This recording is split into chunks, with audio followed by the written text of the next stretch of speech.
Let's start off with the news headline, shall we? Because in recent months, what we've seen is a string of sad and sorry incidents that aren't what we expect from our little country, New Zealand. And here's how 2022 reads so far. Police shocked as 7, 10, 11 and 12-year-old kids are caught up in a failed shopping centre burglary. What about 5 Auckland drive-by shootings in one night linked to rival gangs? Or truancy, the complex reasons so many kids aren't in school. Or what about some teens don't know how many minutes there are in an hour? This isn't the New Zealand I grew up in, and it's time for a real change. I grew up in a community where all the children in my street played together out on the street. We knew our neighbours. Yeah, we did. We played on the streets. We knew our neighbours. We felt safe. We went to school. We knew the basics. And we sometimes lived in areas where crime visited our neighbourhood, but it wasn't as vicious, destructive, or as violent as what we see now. Communities deserve better. Kiwis deserve better. My upbringing taught me how important it is to take opportunities and to make opportunities and to aspire. I was given many opportunities and I did take most of them. Those opportunities, they were available to me and to the friends that I played out on the streets with. We had equal opportunities. Some of us worked hard, got lucky, got ahead. Some of us didn't. Some of us got there a little bit later than others. But it was a fair crack at education, at jobs, at life, and it was offered to all of us. I'm not so sure that my kids are growing up in a country that actually offers them equal opportunities anymore. And that should be of concern to every single one of us. I want my kids to live in communities where there's hope and aspiration for all, and where opportunity is equal, where those that are less fortunate are given a hand up, not a hand out, and where those who do wrong reap the consequences and are given the opportunity to make things right. Not just for their victims, but for themselves and for society. Because we deserve to live in thriving communities, not scared ones. And that's what I wanted to speak to you about today. The problems that we are seeing as a country. And it might sound a little cliche to call Labor soft on crime. How about we just say they're wrong on crime? That's a bit more appropriate. But whatever, there can be no doubt that this government has sent a very strong signal to New Zealanders that it is more interested in policing by consent and releasing people from prison than it is in holding criminals to account. Gang numbers are out of control, and more Kiwis are becoming victims of crime. Kids as young as 7 years old, 7. They're out at all hours of the night stealing cars. While we hear that 10-year-olds are participating in ram raids, almost as keen to win the gang's approval as the Labor government is.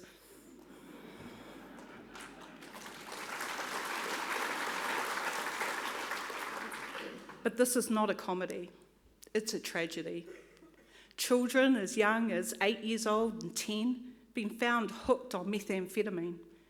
Where I live in Haitaitai down in Wellington, an estimated 15 cars were broken into in one street over one night during this year's Mother's Day weekend.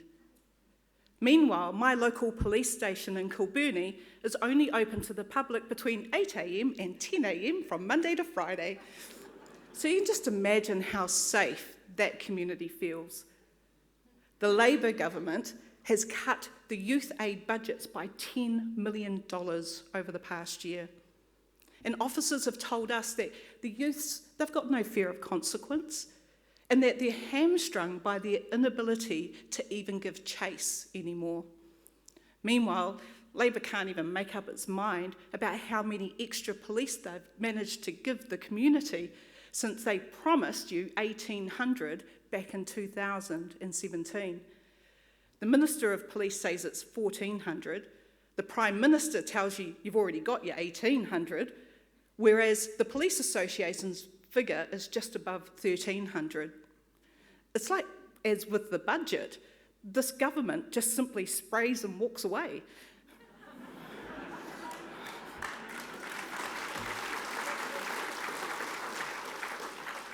Truancy is at record highs.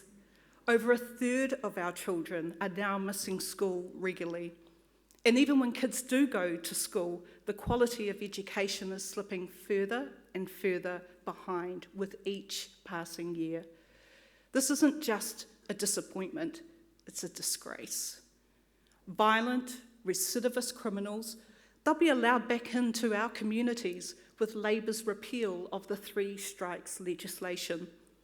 Let's not forget, it was designed to keep the worst of the worst locked up and away from your elderly parents and from your children. And then there's the gangs. Yep, they're gangs. They're everywhere. And they're not our community partners, and they're not representing marginalised communities. They're intimidating, they are criminals, and they're violent. We've already seen an innocent member of the public getting caught up in the crossfire and killed. We have already lost frontline police. The government's response to this is to put $95 million into organised crime, and more than double that, $208 million, into the registration of firearms. Now, we're told that registration is needed because police don't know where the guns are, even though police issue licences and they go to each home to check that the security is appropriate before they award that licence. What they don't know is where the guns are of those who don't have licences, those who don't obey the law. Registration is never going to address that because common sense tells you that the criminals will not register their illegally held guns.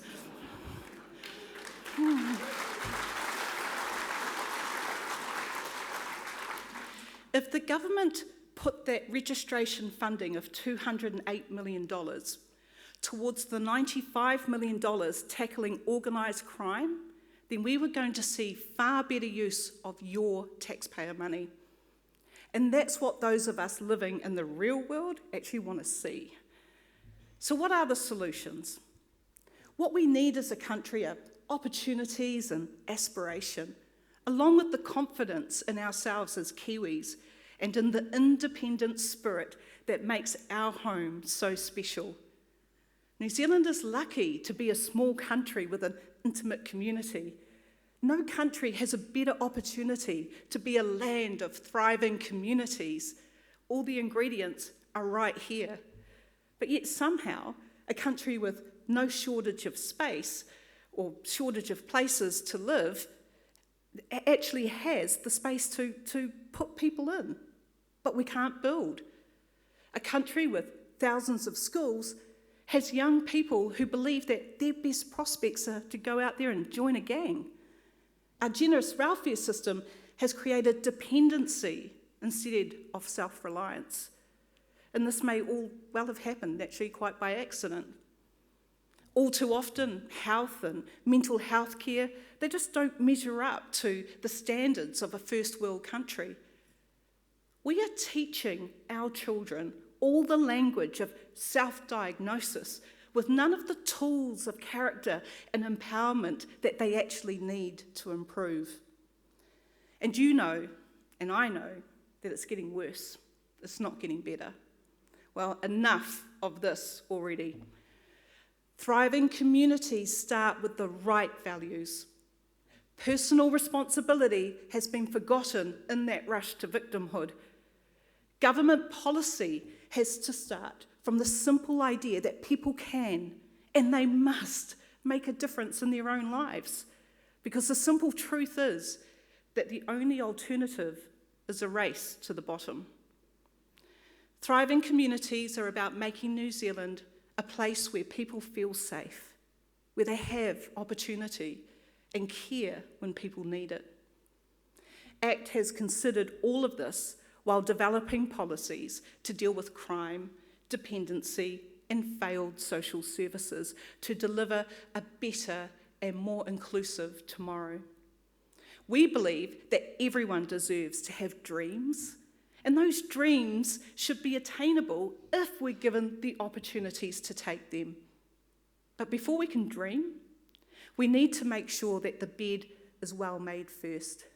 And boy, ACT has been perfecting those hospital corners.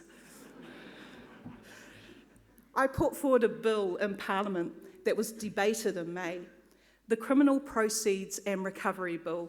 It would have given the police the ability to freeze and seize assets upon finding an illegally held firearm in possession of criminals when police raid their organised crime facilities.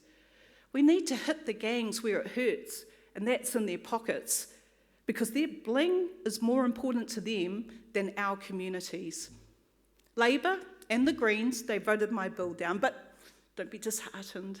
It just means we have the legislation ready to go when we get into government next year.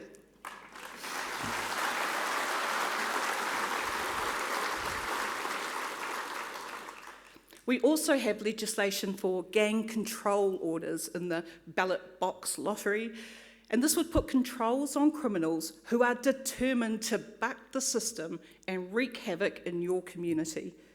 It would control who they can associate with and where they can go. It's just one example, banning them from the local gang pad or perhaps the organised crime front tattoo parlour or maybe the local bike shop. Of course, it's just one component of the puzzle to hold criminals truly accountable.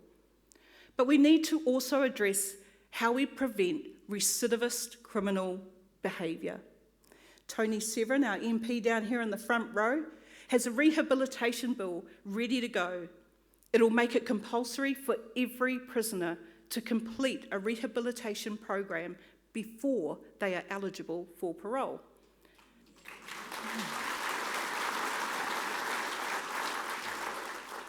Getting a driver's licence may mean getting a job on release. Attending an addiction program may mean helping others when they're out of prison. Simply learning to read and write may help create a life with aspiration. I've already mentioned the failed 1800 police promise from Labour, and that's why Chris Bailey, also down here in the front row, has proposed that we take the politics out of policing and ensure that our police numbers rise with the population rather than rising and falling depending on who's in government and what their budget is. Police need confidence and consistency of support for their services, and we will give that back to them. His idea was so good that the government claimed it as their own. Yeah, Chris. So one good thing that they've done this term for law and order, and it was ACT's idea. And that's why ACT matters, and it's why you matter. There's no other genuinely independent, positive, common sense party out there. And we don't compromise on our principles. And we will not say anything just to get into power. Labour light, we are not. With our policies on raising standards in health and housing, getting people from welfare into work, educational, opportunity, and law and order, we will give back equal opportunities for all. We will inspire aspiration for every Kiwi, no matter how long they have been a part of our community. Through our work in Parliament and outside, we will enhance the prospects for future generations and rebuild healthy, thriving communities for you, for your children and your grandchildren to be proud of. ACT wants you to hear the laughter of children playing in the street and for you to be secure in the knowledge that they're safe to do so. We say what we mean, and we do what we say. ACT will continue to build the foundation from which our communities can thrive in the future. Thank you all so much for your continued support.